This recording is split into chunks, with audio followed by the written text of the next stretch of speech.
Assalamualaikum warahmatullahi wabarakatuh. Sahabat Islam, inilah kisah Raja Banten, Sultan resmi pertama di Nusantara.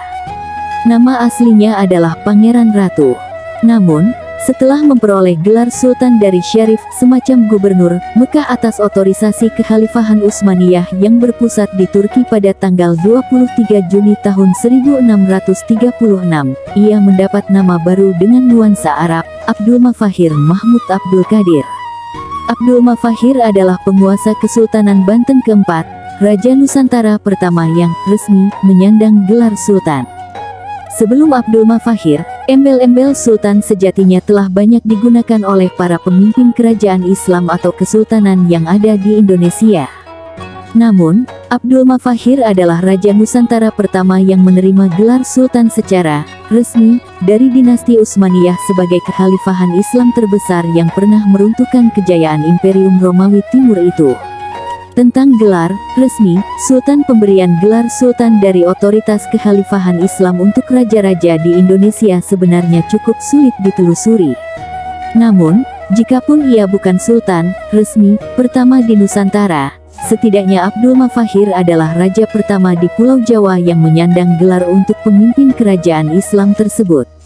Penguasa terbesar Kesultanan Mataram Islam, Sultan Agung, belum menggunakan gelar Sultan ketika naik tahta pada 1613. Saat pertama kali memerintah, gelarnya adalah Panembahan Hanyakarakusuma atau Prabu Pandita Hanyakarakusuma, kemudian sejak 1624 diganti menjadi Susuhunan Agung Hanyakarakusuma. Pada 1641 atau 5 tahun setelah pemberian gelar Sultan kepada Abdul Mafahir, Agung Hanyakarakusuma pergi ke Mekah. Di sana ia mendapatkan gelar serupa dari otoritas yang sama dan memperoleh nama bernuansa Arab, Sultan Abdullah Muhammad Maulana Matarani. Jauh sebelumnya, di kawasan barat Nusantara pernah tersemat nama Sultan Sulaiman ibn Abdullah ibn Al-Basir. Ia adalah pemimpin Kesultanan Lamuri, Lemreh di Aceh yang wafat pada 1211. Beberapa referensi menyebut Sulaiman adalah penguasa kerajaan di Nusantara pertama yang menyandang gelar Sultan. Namun, belum diketahui apakah gelar tersebut diperoleh resmi dari otoritas kekhalifahan Islam seperti yang didapat Sultan Abdul Mafahir dan Sultan Agung Hanyakarakusuma atau bukan. Dari penelusuran tersebut, tidak salah jika beberapa sumber memberikan kesimpulan bahwa Abdul Mafahir dari Banten adalah raja pertama yang menyandang gelar Sultan secara resmi di Indonesia. Atau setidaknya ia adalah wakil kekhalifahan Turki Utsmani di Nusantara. Prahara internal Kesultanan Banten Pangeran Ratu. Nama asli Sultan Abdul Mafahir sudah ditetapkan sebagai penguasa Kesultanan Banten sejak usianya masih 5 bulan. Tahun 1596 itu, ayahnya, Maulana Muhammad, wafat di Palembang ketika hendak menguasai wilayah tersebut untuk dijadikan sebagai wilayah taklukan Kesultanan Banten. Maulana Muhammad dan Pangeran Ratu adalah keturunan langsung dari Syarif Hidayatullah alias Sunan Gunung Jati. Setelah penaklukan Sunda Kelapa oleh pasukan gabungan Kesultanan Demak Cirebon pimpinan Fathahillah pada tanggal 22 Juni tahun 1527, syiar Islam di kawasan Barat Jawa semakin masif. Sunan Gunung Jati membuka jalan Islam ke Banten yang semula dikuasai oleh Kerajaan Pasundan Pakuan Pajajaran. Ia adalah ayah dari Maulana Hasanuddin yang kelak menjadi Raja Kesultanan Banten pertama. Ketika Pangeran Ratu ditetapkan sebagai raja pada tanggal 23 Juni tahun 1596, roda pemerintahan Kesultanan Banten dijalankan oleh seorang Mangkubumi Perdana Menteri bernama Jayanegara. Setelah Jayanegara wafat pada 1602, jabatan Mangkubumi dialihkan kepada adiknya, yaitu Yudanegara. Namun, Yudanegara yang kemudian menikahi ibunda Pangeran Ratu atau janda Maulana Muhammad, Ratu Ayu Wanagiri, tidak terlalu lama menjabat. Pada tanggal 17 November tahun 1602 ia diberhentikan karena ternyata kurang cakap memimpin. Mangkubumi Yudanegara tidak disegani, baik oleh para pejabat kesultanan maupun rakyat Banten. Kepemimpinan Kesultanan Banten lalu diambil alih langsung oleh Ratu Ayu Wanagiri. Namun, selama masa pemerintahan Ibunda Pangeran Ratu ini, situasi Banten justru bertambah runyam. Beberapa kali terjadi upaya penggulingan kekuasaan yang dilakukan oleh orang-orang dalam istana sendiri. Bahkan, Banten mengalami perang saudara selama setahun sejak tanggal 8 Maret tahun 1608. Berkat andil salah seorang pejabat istana yang bernama Pangeran Jayakarta, polemik tersebut berhasil dipadamkan.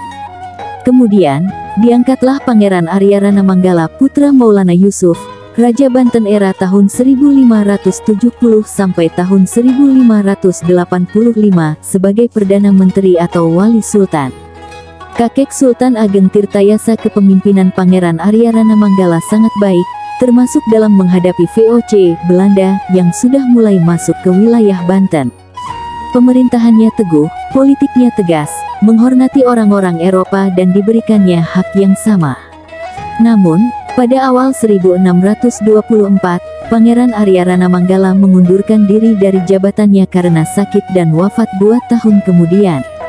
Pangeran Ratu yang kala itu sudah cukup umur pun resmi memegang kendali pemerintahan sebagai penguasa Kesultanan Banten yang keempat. Wafatnya Pangeran Arya Rana Manggala rupanya dimanfaatkan oleh VOC. Suksesi kepemimpinan kesultanan dijadikan kesempatan bagi kompeni Belanda untuk memonopoli perdagangan lada di Banten yang kala itu memang menjadi salah satu bandar dagang teramai di Jawa. Pangeran Ratu tentu saja menolak kehendak VOC itu.